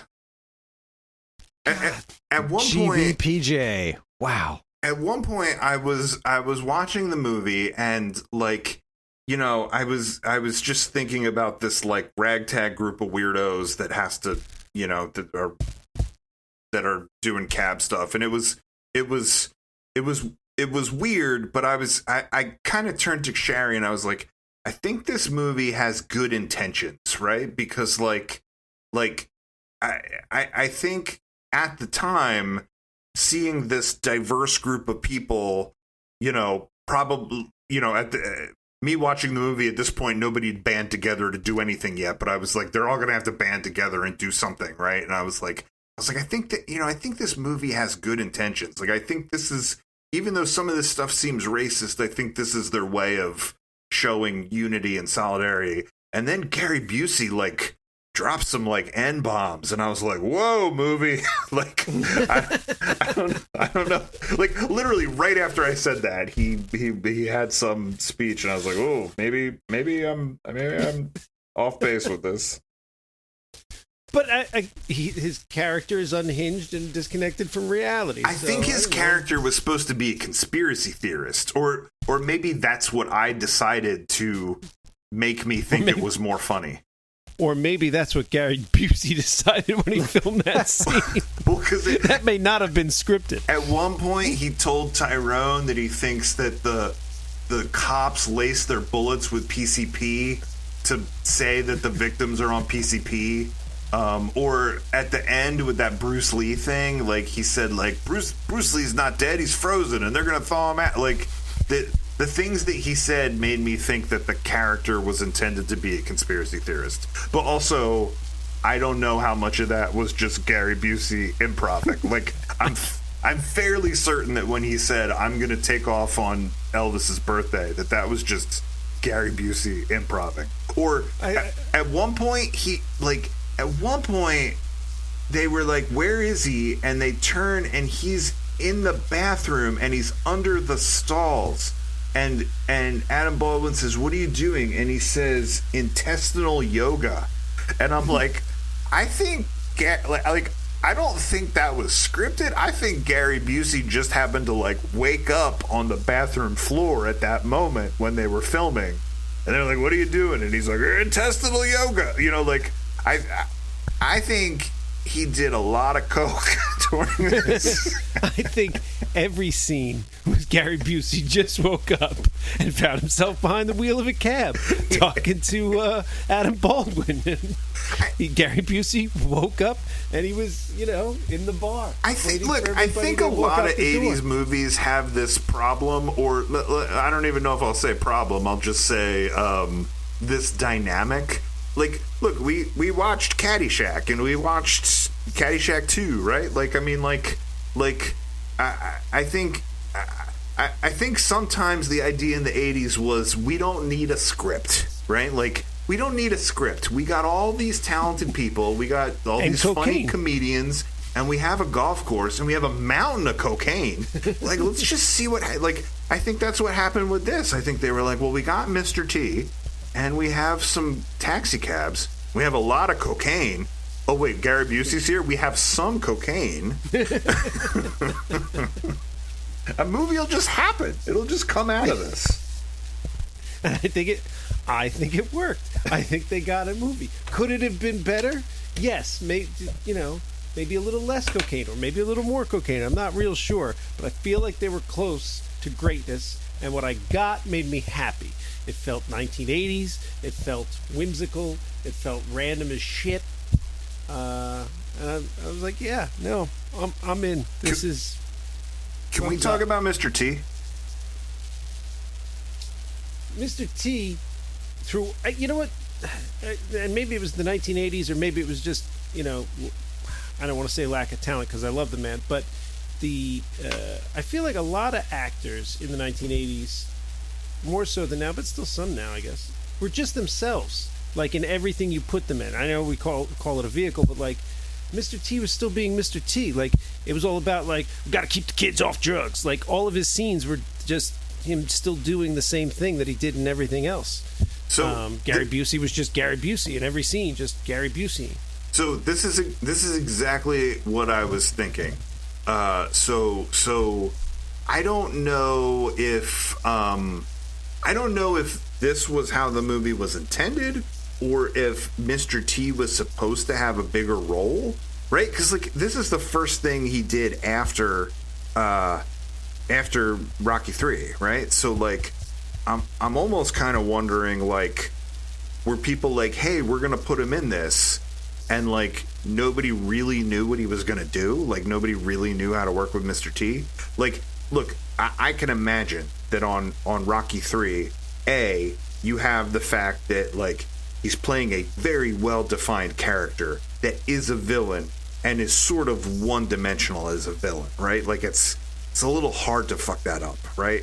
And then also, I know Stallone didn't direct Rocky 3, but like he wrote the original Rocky, he wrote a lot of other ones, he directed some other ones. Like he was obviously a big artistic force on the Rocky franchise, right? Like I think you had Stallone like shaping the vision of that every step of the way, and if Mr. T was like, I want to do this, like Stallone was like, look, that's not what we're doing here, right? I really think with DC Cab, and this is just my theory, like I could not find any trivia about this anywhere, right? But I sort of think that Mr. T was supposed to be the Tyrone character. This is my theory. Like I think he was supposed to be the co-star, and that he was just like, well, I wouldn't do that, like the whole thing about like, oh, you're gonna rob. Which, by the way, I was totally with Tyrone. Like when that guy got in the car at the airport, and then he asked to go to another airport, and Tyrone drove like 3 feet and was like, "We're here," and then like took all his money. Like I was Team Tyrone. I don't know why Adam Baldwin made him give the money back, right? But like I think Mr. T was like, I wouldn't do things like that. I'm Mr. T. And they're like, all right, well, what would you do? And he's like, protect children. And then they're like, okay, well, how about we make a plot where you have a niece that is into this drug dealer guy because he's got a fancy car, because like clearly nobody's seen fancy cars before, and you'll just stop her from doing that, and that won't go anywhere. I mean, I guess it kind of went somewhere, because then when they fixed the cabs up, right, then Mr. T drove kids by to stop doing drugs. Yeah, with the power of with his fancy car, with his fancy cab. But like that wasn't pivotal to the story, is what I'm getting at. It felt like a thing that was tacked on so that Mr. T could Mr. T. You know what I mean? Right. You might be right. Maybe that's why his wife thought there was 8 Stooges. Maybe it was supposed to be 8 cab drivers. But then they tried to make the movie, and they were like, well, Mr. T won't do this acting thing, so we'll keep him in and just grab another actor to be Tyrone. And then maybe Gary Busey wasn't pulling off whatever they needed him to pull off. And they were like, all right, let's get another actor in here, and he can be this other character. And then they ended up with 10 or 12, cab drivers, and forgot to fix the line where she says 8 Stooges. Yeah. How about Mr. T's wardrobe, man? I know. It was the hotness. Wow. I love that he wore neon clothes to do that stealth mission later in the movie. I liked like it was a lot of like, you know, bright sweatsuits and like sleeveless vests with like a gigantic belt. But then I liked at one point he became like formal Mr. T, and it was like white pants and a white sleeveless vest with a gigantic belt. Like, but always with Chucks. He kept wearing Chucks. Always usually Chucks. Multicolored Chucks. Yeah. Oh, it was great. It was great. I want to dress like him every day. I mean, there is a lot of costume changes in this movie, and there was a lot of like bright, weird costumes specifically for Mr. T. And at one point, and I can't remember where this was. I think it was when they went to try to pick up ladies in front of the like male strip club at the end of the night to get like hot and bothered ladies. But at one point, or maybe it was the scene after that, I just can't remember, but at one point they're all wearing these like bright clothes, and then like a song starts and you see a camera shot that's like a crane camera shot from above, and they're kind of all like dancing in unison. And I was like, dude, is this a musical? Like, did this movie just become a musical? Like, or like, maybe it should have been, or maybe it should have had a musical moment like that to be more of like a parody thing. Because like, I was like, you went so far, you went this far, and you just stopped. Like, I really, this movie had some absolutely baffling moments. It was challenging. It sure was, Sean. It sure was. This wasn't even my pick, right? It was my pick. It was Paul's pick. Good work, Paul. Loved it. Keep the hits coming. 10 out of 10. No notes. Dude, I have a lot more to say. I'm sorry. Why were they even keeping Adam Baldwin, whatever that character's name was? Why were the hostage people keeping him once they lost the kids? And the cabs, there was a fight scene with a van where they beat the van to death with baseball bats. Dude, the hostage thing also kind of made me laugh because the kids didn't care. They were like, yeah, we've been here before. That's what I loved about it, right? Because like, we keep talking about how this kidnapping thing came out of nowhere, right? Like first it's a movie about like a weird ragtag group of cabbies. Then it's a movie about a missing violin. Then there's this kidnapping plot that seemed to come out of nowhere.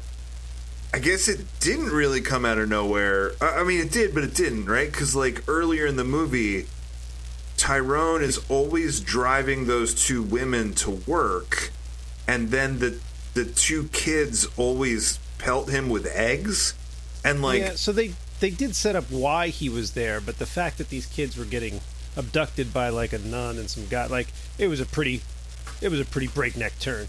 Yeah, I mean, I kind of thought it was just that the kids were awful and the nun hated them and like hatched this plot with these kidnappers, right? But like, admittedly, this movie turning into like a kidnapping plot is like dark, right? Like you know, it's this weird, goofy, fun thing for a while, and then all of a sudden there's this kidnapping thing. And I thought that it was handled well because the kids are like, yeah, this is our third time being kidnapped. And then when he finally frees himself, the kids are already freed, and they like give a little round of applause. They're already free, yeah. And then the other thing I laughed so hard at, guys. I laughed so hard. You know, so like Adam Baldwin gets out of that basement. He gets to the cab. He uses the radio to call the other cabbies. He doesn't get the other cabbies. They're all doing something. Can't remember what. He gets... The cab company got closed down for... Why the hell did the cab company close down? They locked it up. They're like, you can't be cabbies anymore. Oh, was that... Oh, because they thought he was part of the kidnapping plot. Yeah. But he gets Mr. Rhythm, you know, so Mr. Rhythm has to has to hear what he has to say, and then has to explain it to the other cabbies. And he says that he's near the airport, that it's a farmhouse with a windmill, and then he's like Bruce Lee. And then I love that they were all trying to figure out what that meant, Bruce Lee. And like, you know, Bill Maher's like, oh, there's a Moose Knee landing, or, you know, whatever. So like, I like that they were all trying to figure it out, what it meant. And then that fucking scene where Mr. T and the Barbarian Brothers burst into that house where the mailbox says Bruce Lee. And there's all those people around the dinner table. And then Mr. T just goes, I'm sorry, ma'am, wrong house. And then they just leave. And like through the 3 separate windows that they just busted. Yeah, and Mr. T like breaks more of the door when he leaves. I was like, I could have watched this movie all day long. Like the old lady didn't even flinch. Yeah. She like just didn't even care. They're like, well, okay. It had these moments that just felt like comedic brilliance, and if everything had been that, you know, the underside of the taxi, the Bruce Lee thing. I laughed really hard when the Hispanic gigolo guy and was it him and Tyrone and Gary Busey, the lawyer bit? Yeah, where they're like 3 lawyers, like Leibowitz, Lumpkin, Leibowitz, and I forget what it was, but like screw him or something. Yeah, if those moments were the whole movie. You know what's funny, or when I say funny, I mean super dark and just not touched upon. Was while they were doing that, Mr. T, Marsha Warfield, and one of the other characters, I don't remember which one, go to the younger, I don't know if she was Hispanic, I guess, or whatever, the younger girl that was being taken to the kid's house. She worked at the embassy, right? She was the cab fare. It was her and I'm going to say her mother. I don't know. There was 2 people in the back of the cab. I'm going to say right. Mom. So she's like a 20-year-old, 25-year-old, whatever she is. They go to her house, right? And Marsha Warfield pounds on the door and she's like, you got to open up. You got to tell us what you know, right? She's like, she's in there crying, right? She just witnessed some traumatic shit, right? She saw some kids get kidnapped. There was a gun shoved in her face. It was traumatic, right? Marsha Warfield pound on the door. You got to tell us what you know. She's in there. Literally, there's tears on her face. And she's like, I already told the cops everything I know. I don't know anything, right? And then Marsha Warfield steps out of the way, and Mr. T knocks down the door, right? And that's the end of that scene. And then the next scene, all the cabbies are coming back from doing their lawyer shtick, and I don't remember what Bill Maher was doing, and right, they all meet back up in front of the Lincoln Memorial to go over what happened, right? And the lawyer shtick, they got some useful information, whatever they got. They got like a photo or whatever that they're now working with. And they look over to them, and Marsha Warfield just goes, she didn't know anything. Which means she really didn't know anything. And Mr. T just like broke into this traumatized woman's house. See, and I think that was supposed to be part of the comedy, but like some of the movie was so frustrating that you're just like, that's not, you know, it's not, doesn't matter. Yeah, I don't know how to sell that joke better. Maybe they had to push it a little closer together to sell it, or Mr. T still had like parts of the door frame hanging off him or something. I don't know, but that really cracked me up. Oh, she didn't know anything. Yeah, there was it was. I don't know if it was the way that the movie was put together. I don't know if it needed. Look, I'm going to give you this is my analogy. This is my parallel here, right? Like, I look at this movie, and then I think about something like UHF, for example, right? Where, you know, all right, this movie was about ragtag cabbies trying to save the cab company, right? UHF is about a group of ragtag weirdos trying to save a UHF local TV station, right? That movie also had weird characters in it There's Fran Dresser. There's what's his face? Michael, the guy from Seinfeld that is Stanley Spadowski. There's the weird Philo Farnsworth, Mr. Wizard guy. There's the Wheel of Fish dude. Like weird characters that were introduced in a similar weird way, but then are much more fleshed out and given much more to do, right? And then there's like funny, strange parody moments. And I feel like if you had a creative team on this movie similar to UHF, right? Like if it had been written by Weird Al and directed by the guy, you know, that wrote UHF, I think this movie could have been amazing, because like some of the weird parody stuff, the underside of the car in the beginning, the Bruce Lee thing, the lawyer thing, like a lot of the stuff that was like completely insane made me laugh out loud. It was just the way that it was stitched together. And I think if you could have had, like, I think some of it is improving the characters. I think some of it is different actors in there that's more memorable. I think some of it is less people, right? Like we talked that there's like 15 people and maybe you needed 8, right? But like I think if that could have been your template, this movie could have been amazing. And that's where I've landed on it over the last 48 hours, that like the stuff that made me laugh, if it had just gone a little bit farther, like this movie really could have been something, I think. I would look, the way you guys are explaining a much better movie than the one that I watched. And I will definitely agree with you that there was I hated this movie, but I don't hate the movie that it could have and probably should have been.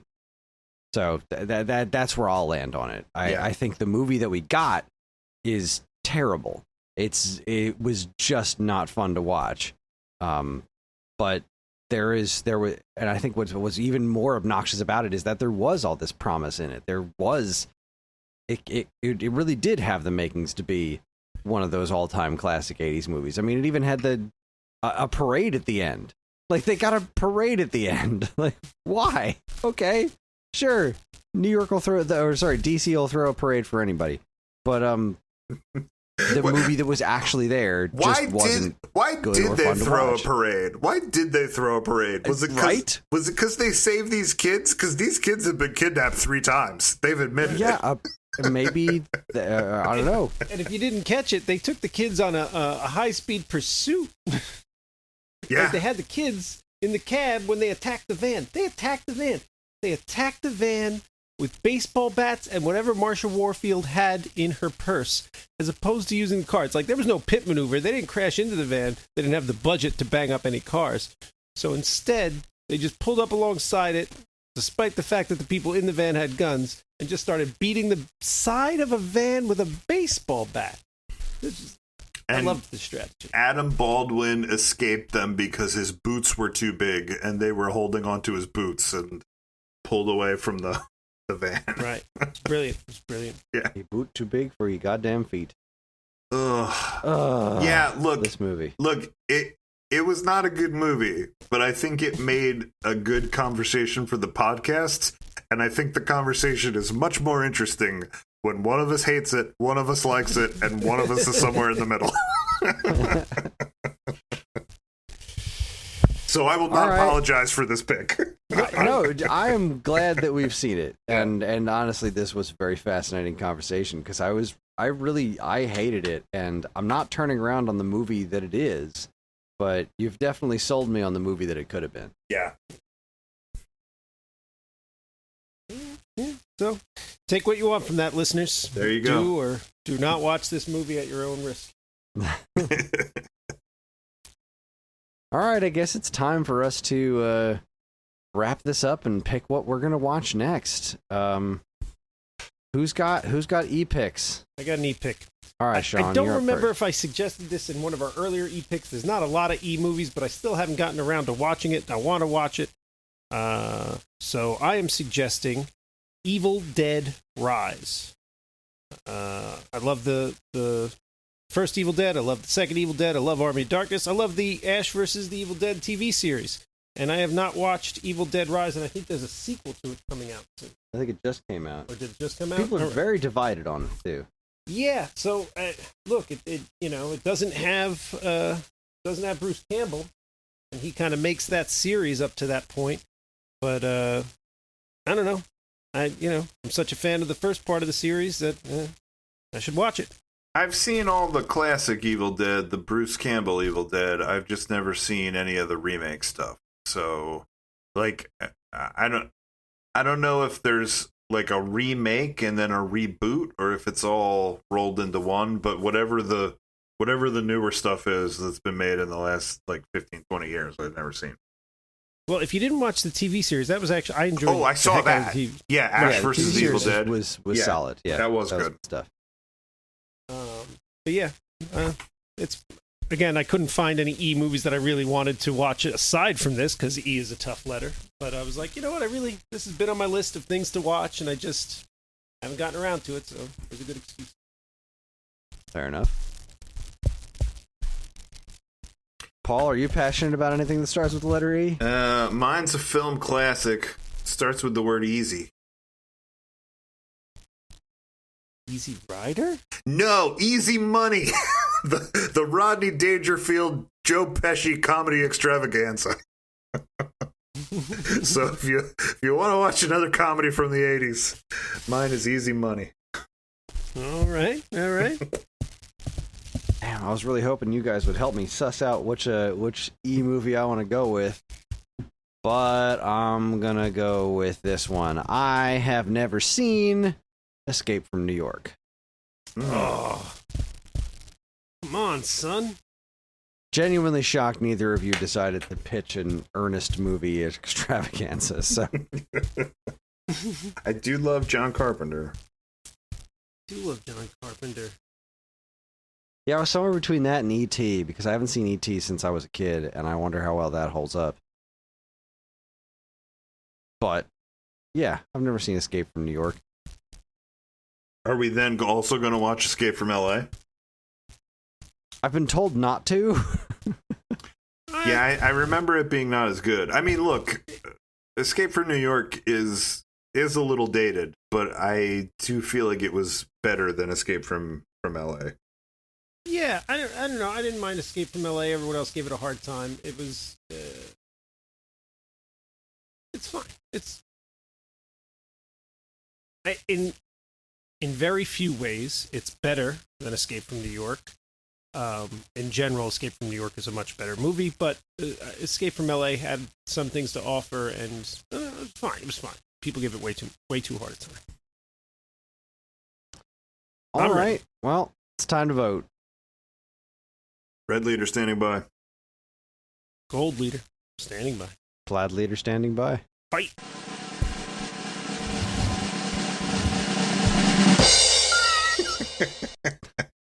All right. Escape from New York it is, folks. Chris, what's wrong with you, Chris? Like, haven't you learned? This was a fascinating episode of the podcast. I was very entertained tonight, so. I can always rewatch a John Carpenter, Kurt Russell. Come on, friends. No problem. All right, we're watching Escape from New York. I voted for Easy Money. I mean, obviously, I would have voted for Escape from New York, but can't vote for yourself. And I'd watch a Rodney Dangerfield movie. I was really torn, Chris. You have a good pick, because like I haven't seen this Evil Dead thing, and I was gonna vote for it. I'm like, oh, like that feels like something I should see. But then I've seen Escape from New York, but I love John Carpenter movies, so. I started typing in Easy Money when you said it. I was like, Rodney Dangerfield? I'm in. Let's do this thing. I don't even remember that one. And then he was like, I haven't seen Escape from New York. I'm like, man, I feel like we keep coming on these things. He's like, he's in a movie podcast and he hasn't seen a bunch of like. Yeah, there's a lot of the '80s all-time classics that just got by me. And As soon- I honestly, I didn't see Evil Dead Rise because I wasn't interested in it. There was something about the newer Evil Deads that just didn't interest me. They were more... They looked like more straight up horror movies than insane horror movies like the old Evil Deads. Right. And that interests me far less. I mean, I'm not unwilling to see them, but And it's me like too. I'm not drawn to it. Like the way they sold it on the commercial, I was like, this is not what I want from my Evil Dead franchise, right? Like, I don't mind a horror movie. I like horror movies. But I was like, this is not what I want from Evil Dead, which is why I didn't go see it. But I don't know. I'm like, in all fairness, I never watched it. Maybe it's great. I have no idea. Maybe it's just as silly and, irreverent as the other ones, for all I know. And if it's not, maybe it's a great horror movie. I don't know, because I haven't watched it. I would love to know at some point what Greg would have chosen if it had needed to been a tiebreaker, because I think it almost was. Well, Greg wants to make he wants to start keeping score on like which of us have chosen the most bad movies. So He's always making lists, that one. All right, Sean, it's on. Let's see which of us can compose the worst movies. You want to see who can burn this mother down fastest? Don't I tempt don't me. know. I got a VHS collection full of kerosene, baby. I've picked my favorite. Asteroid City was me, Oh, God. Masters of the Universe was me. Like, I've picked some stinkers too. Anyway, we're going to be watching Escape from New York for the letter E, which will be our August movie. And with that, we're going to call it a night. I forgot to do I wanted to post about listener feedback. Not that I was, I guess I'm glad I didn't subject too many other people to DC Cab, but I'm trying to get our Discord more involved in this is the movie we're watching and now let's talk about it. So I'm going to try to remember to do that for Escape from New York next month. But it's time to wrap things up. Theater Near You is a part of the Geekade Podcast Network, and if you'd like to get in touch with us to share your comments, movie suggestions, or whatever, you can send us an email at mail@geekade.com. We can also be found on most social media outlets and the official Geekade Discord server, all of which can be found in our show notes. If you'd like early access to this podcast and several others on the Geekade Podcast Network, check out the Geekade Patreon linked to in the show notes. It helps keep the show running and our site shiny and clean. Thanks for listening. We'll see you next time in a theater near you. Don't do drugs. And if I might add just a little word of wisdom from Mr. Rhythm, he says, don't let your dick run your life. Sage advice.